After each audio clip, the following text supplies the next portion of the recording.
Hello, fellow traders. 'Tis I, the Rumpled One, coming to you Wednesday, August the 4th. The year's 2021. Let's talk trading.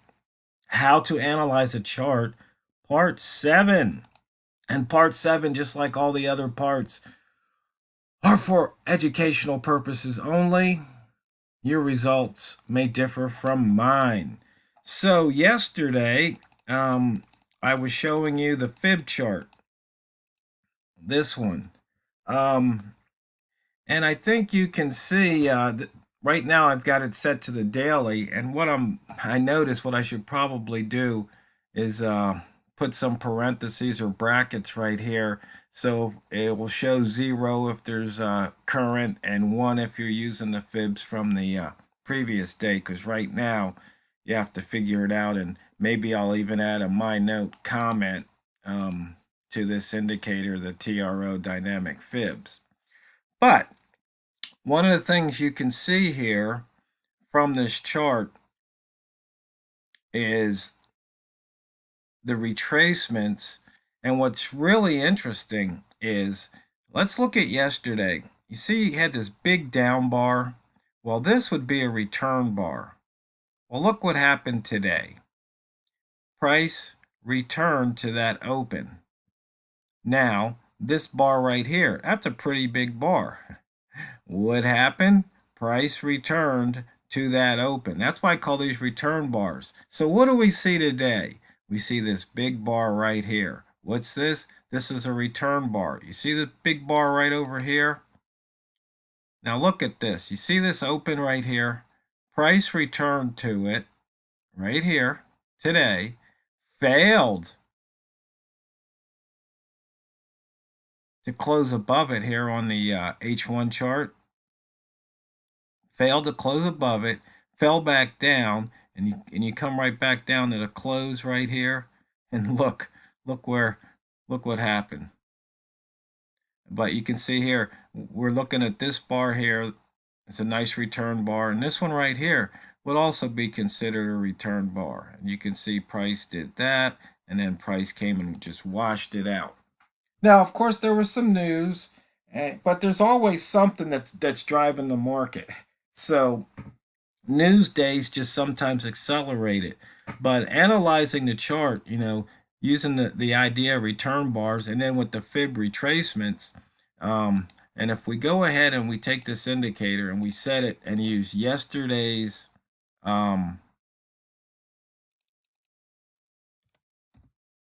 fibs and we plot it on today's chart, you can see it actually broke out of yesterday's high here.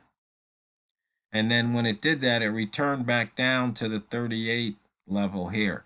Now, one thing about fibs, depending on it, sometimes people put the 0 at the bottom and the 100 at the top, depending on which way price moves to show the retracement.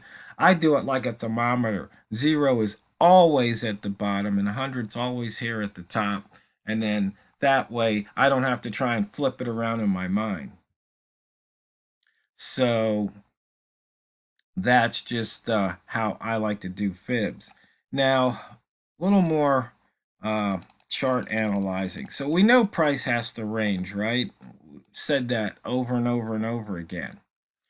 We look here at the weekly prices range, and you can see it actually exited the wick zone, but now it's back in the wick zone. We know price doesn't like to close within wick zones. There's always exceptions, like right here and right here. But most of the time, price doesn't close within the wick zone of the previous bar. That's just based on statistics. And then we also have this weekly chart here. You can see it looks like it took out the pivot.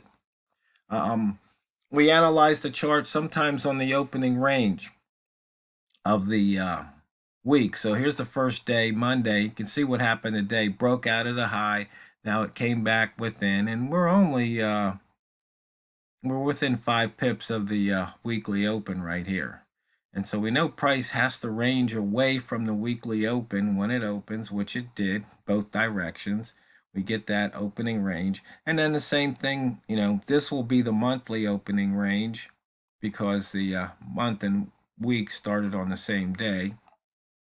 Then we have the year opening range. And if you've been watching my videos all year, you can see how price has been crisscrossing these lines, and you can just sit, wait, and take the trade. So just analyzing the chart, it's as simple. It's like price is either within the range or it's exited the range, or it's getting ready to exit the range, and you can exploit that.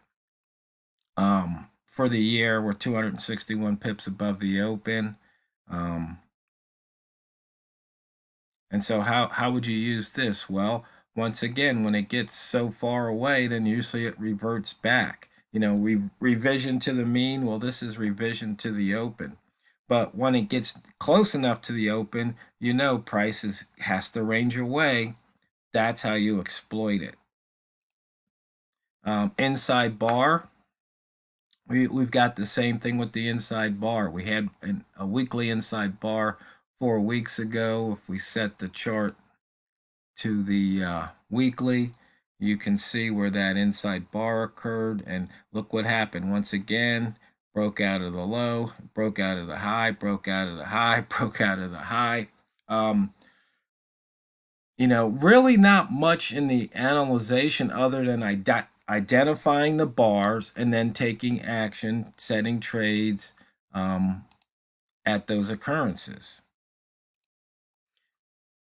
The range today's only 57. For some strange reason, we're really having compressed ranges this week. Not sure why, especially the first week. Maybe they're waiting for NFP. I don't know.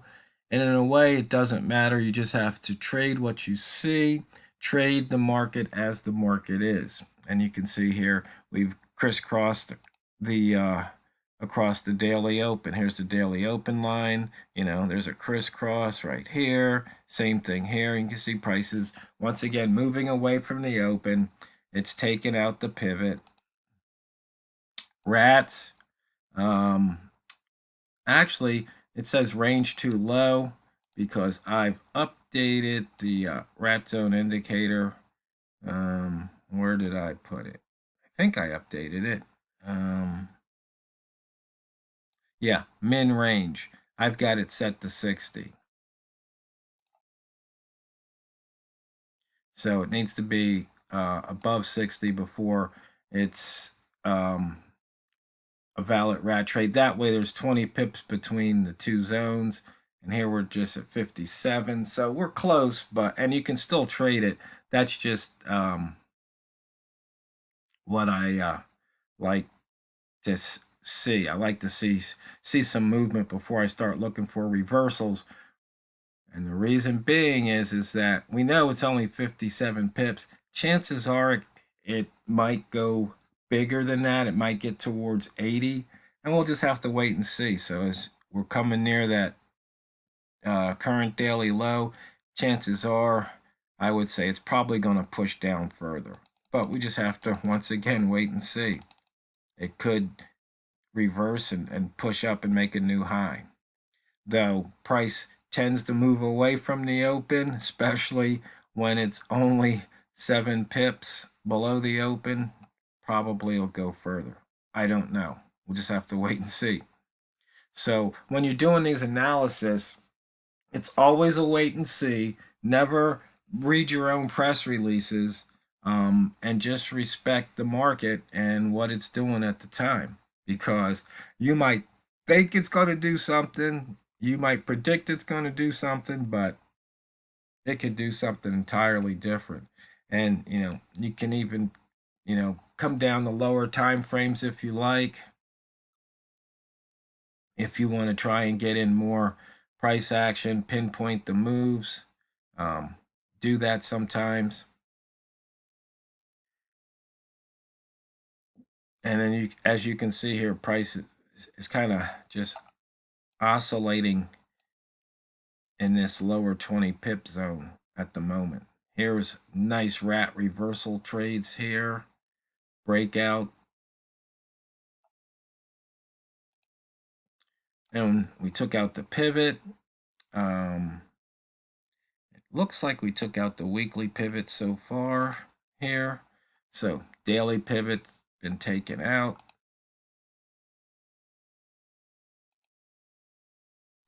Weekly pivot's been taken out. So we've got one missed pivot this year at the 3702 level. Let's see, monthly, haven't quite hit it, still looking for 3817. Maybe tomorrow, or Friday rather, with the NFP, maybe it'll take it out then, since I guess today's ADP numbers were really disastrous. Upper wick zone, you can see price in and out of it. As I mentioned earlier, price just doesn't like closing in wick zones. About a 77% chance on the pound that it doesn't. At least that was the last time I ran the stats. Might need to run them, see, but I would imagine it's still somewhere in the 70s. Let's see, we've got our DSR trade, scalper trade here, analyzing the chart. We're just looking at, higher lows and lower highs, a pure price action type trade. And in fact, I think I might have mentioned this months ago. I was showing a crypto trader how if I was trading cryptos just from the way they go, what I would do is I would look at the daily chart and watch as it's making these higher lows. And then I would just set my trade, in this case, the short off that highest low. And then I would come down here, I look for a lower high, and I would set my trade to go long when it breaks the lowest high. And you just take what profits you can. And so, following that method here, you can see here it didn't make any higher highs. And so like right here, came all the way down. You could have either taken, it's like, wait a minute, it went above that lowest low here, so maybe I should exit the trade, especially it closed on a white candle, didn't even break that low. So yeah, let me take some of my profit off the table here, and then wait and see what happens next. And you can do that on any time frame you like. And the reason on the cryptos is just the way they move, at least from what the little time I've spent looking at them, it just seems that's the way to trade it, more on a swing method, especially on something like Bitcoin, because unless you're trading, hundreds of thousands of dollars, you're not really going to make that much money. Though, if you've got $40,000 worth of Bitcoin, you've got basically one coin. Yeah, you could pick up $1,000 a day catching the swings just right. Let's see. This is actually a wall mall type setup here, chart analyzing. Once again, we're just trading, from line to line. We know price ranges, not much to analyze except to look left to see where there's congestion. And so when you see this congestion, that means something's building up. You just don't know what's going to happen. You know something's going to happen, but these congestions are just, traders, stacking up their positions one way or another. And so like between here, you've got 1, 2, 3, 4 hours, less than 10 pip range, maybe, or maybe if you take it from here to here, you might have about 15 pips. But you can see over 4 hours, not much movement. Something's got to give. It's like pressure and, building up, and it had to move, and then it had to come back the other way. So right now, I would say, once again, pressure's building up. Something's going to give. I don't know what, but I know something will sooner or later. Price it's just not going to sit there. So, fellow traders, I hope that helped. Hope maybe something I said will make you a little more profitable. Because remember, when you sit down at your trading platform, it's not what you trade, it's how you trade it. So go out there and drain the banks. And this is the Rumpled One, over and out.